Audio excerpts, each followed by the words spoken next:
show would come out. I have also been looking for years for a whole show from that tour, and I have never found anything. I have, back in the day, bought Eddie Money bootlegs, hoping it was the whole acoustic show. It wasn't. I bought a radio show once. It wasn't. So I'm doing my usual. If anybody out there has an Eddie Money live show from the, what did he call that? He didn't call it Unplugged, right? What did he call that album? Unplug It In is the name of the album. Unplug It In? Is that what he called it? Unplug It In. If anybody has a bootleg of the whole show from that tour. Which is 92, I think, yeah. Somewhere around there, yeah, I think so. Please let me know. Because obviously Paul and I are begging to get a copy of that show. Well, Dave, I know where you could get it if you want to know. Listen, I know you've been searching for that for a long time, and you're always asking about my friends. Listen, do me a favor, because I know Lori is probably running out of money, you know what I'm saying? She goes through that shit like water. Speaking of water, give me some water. Okay, listen, do me a favor. Tell her it's in my sock drawer, my top sock drawer there. I have the whole fucking reel-to-reel right in my sock drawer. It's the third drawer down. I've been saving it in case we needed some extra scuttle. You know what I'm saying, Dave? Oh, if only it was that easy. My friends, I love my friends. Oh, listen, I gotta get going. The Grim Reaper's calling, all right? Okay, thanks for stopping by, Ed. Talk to you next month. So anyway, all right, I don't know what happened there. All right, where are we? Letter number 17. That's crazy. I get possessed. Letter number 17 comes from John Schiller, and he says, "Hi, Dave and Dave. I've been listening since day one, and I've seen Dave on every Van Halen tour from 2007 on. When it comes to vocals in his performance, I've seen the good and the bad. Your latest podcasts have been interesting on how Dave has gotten better. Well, I got to see the Kiss tour when it came to Oakland, and wow, Dave really honed it to a science. Very little talking and a whole lot of rocking. The band was super tight. The guitarist that they had doing more than just the Eddie Flash playing, he definitely knew how to step in front and play the solo and step back, and he didn't wander far from there. What's interesting is Dave kept wanting more cymbals from the drummer. He actually said it right in the middle of a song and held his microphone up to the cymbals. I noticed that the drummer wasn't playing the cymbals with big crashes, more of hitting them but not emphasizing them. And Dave said this more than once over the mic, and the keyboardist nailed the jump solo. Dave played to the cameras and did a great job on that. Vocally, if he couldn't hit the note for long, he just dropped it instead of trying to hold the note past his range.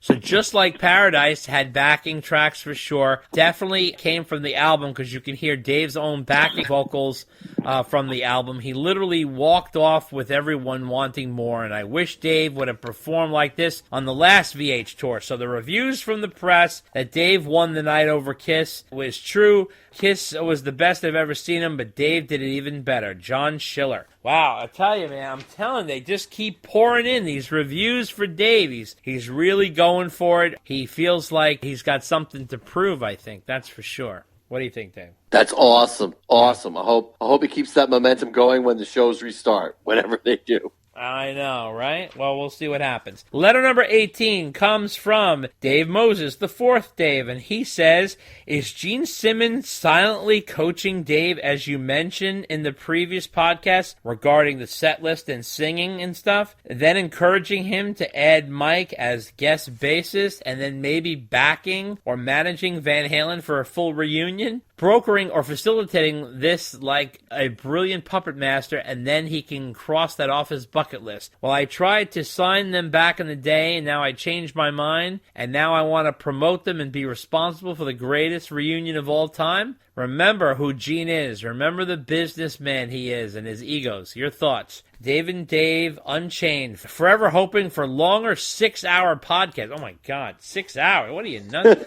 Fucking crazy. Well, we're going to be inside a while, Dave. Dave can't stay up that long. I think Gene has a full plate, to be honest with you. I don't think Gene has any time to do anything but be Gene at this point. I mean, he's almost 70, or he is 70. I can't remember. I think he's almost Final 70 or something like that. Yeah, I think he's very busy with Kiss. He's not going to be managing any Van Halen reunion anytime soon. I don't think there's going to be a Van Halen reunion anytime soon, but that ship has sailed, that's for sure. But I think, he's patched things up with Dave.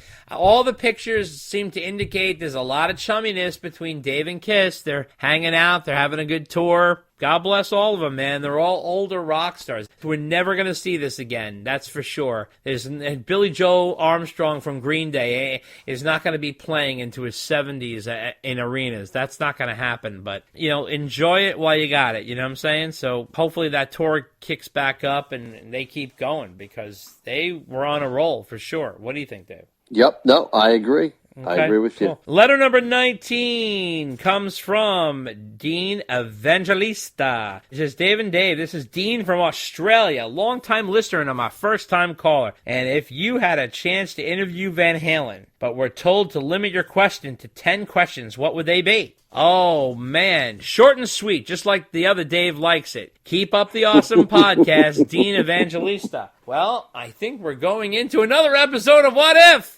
Now it's time for What If with Dave and Dave. Shit, what if? What if? Dave Marconi's favorite segment, What If? What if, motherfucker? I don't do what ifs. Oh, wow. 2 in 1 episode. All right, Dean. Well, I already have my list of questions here.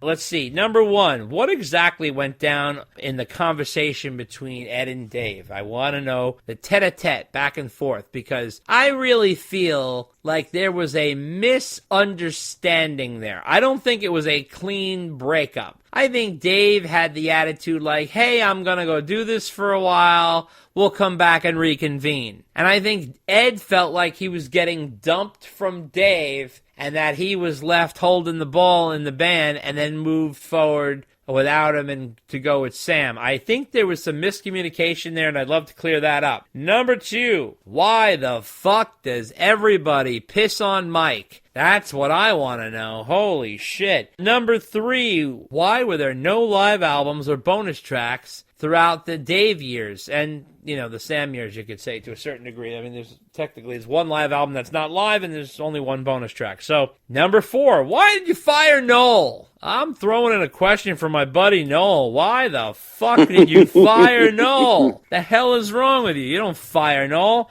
And number 5, what exactly happened at the VMAs that was so abhorrent that caused such a riff in 1996? Number 6, I want to know exactly what went down when recording in 2001, or was it 2008? 2001, somewhere. That recording session or that botched second reunion that tried to happen around the turn of the millennium. Number 7 would be, how far did you get with recording 5150 songs with Dave? That's what I want to know. And I want to know if any of those recordings exist. And if they do, I want copies, and I want to do a podcast on them. All right, yeah. Number 8, how did no one in the whole fucking band not know about the Crazy from the Heat EP? What the fuck?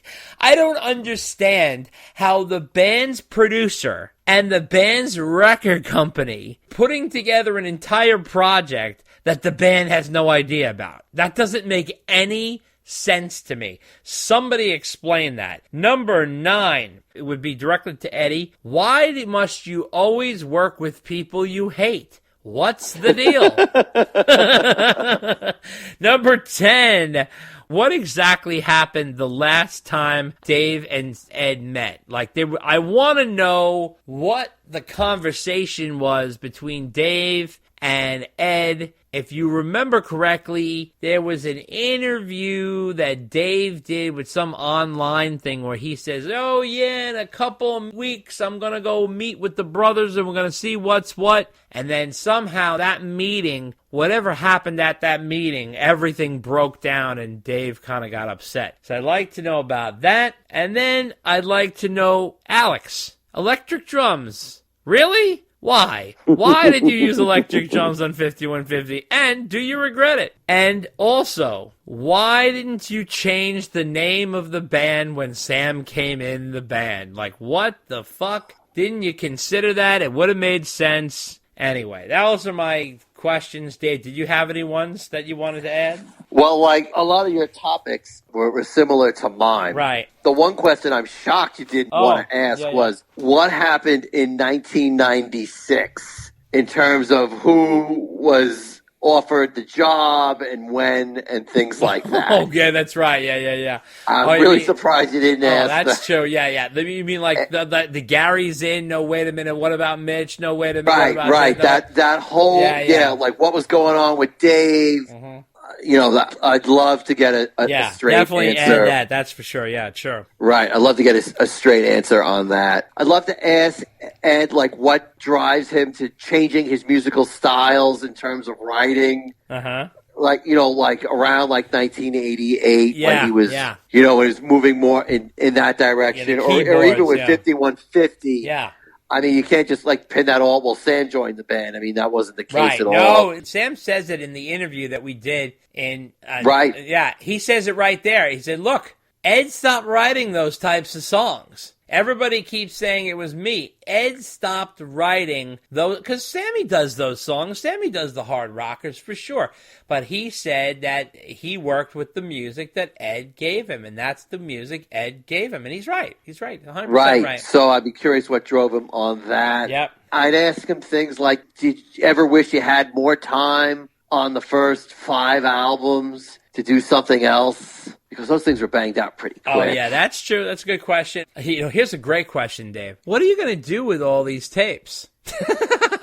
Seriously, no joke. I mean, like I said before, Ed's super smart. I mean, Ed knows technological stuff, and he knows they're going to disintegrate. So, what is the plan with these tapes? And you know what? The more I thought about it, Dave, the more I thought about it, you've said it at some point, where you said, a lot of those things, everybody thinks there's, full albums in there. They're all, pieces. They're like Lego pieces, like loose Lego pieces, of music. You know what I mean? It's not like everything is like Balukatherium, where it's like, oh my God, all these, piles of incredible jams that, we could release. But not necessarily everything's in releasing order or shape. Right. But I would love to pick his brain and say, look, you have live shows or bonus tracks or things like that. Right.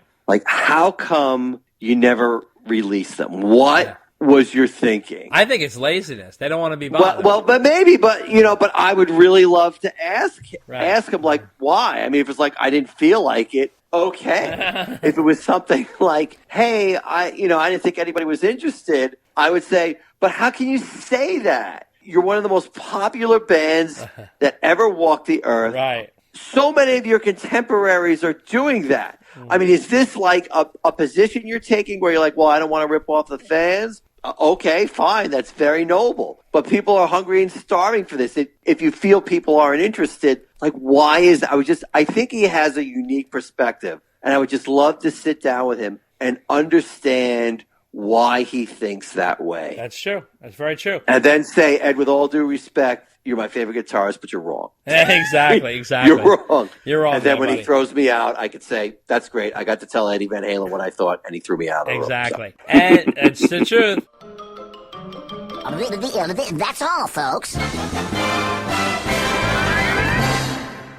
Letter number 20 comes from Dave from Pittsburgh, and he says, enjoying the new podcast as always so far, especially the Gary part. Some new quotes from him about Van Halen and being in touch. Thanks, guys. I do, however, think that no live Dave-era material release should be in your top 3 of worst Van Halen moves. For the simple fact that the best live band of all time has no live album. That's beyond fucked up. Dave from Pittsburgh. Well, Dave, you're absolutely right. I totally agree with that. It deserves to be on the list for sure. How that doesn't happen is a miracle to me. It's amazing to me that Warner Brothers just didn't put it out themselves. The band does have 2 live albums, just not from the prime years. No, that's what I mean, the classic years. Right. No, I hear you. Yep. And I tell you, with all of the catalog releases that are out there, I don't know who said it, but one of our listeners might have said it or somebody said it, you could get like Uriah Heep live albums from their like prime years, but you can't get any Van Halen ones. It's, look, they're out there. You just got to get the bootlegs. That's for sure. No, I know. Again, I'd really love to understand why. I really love to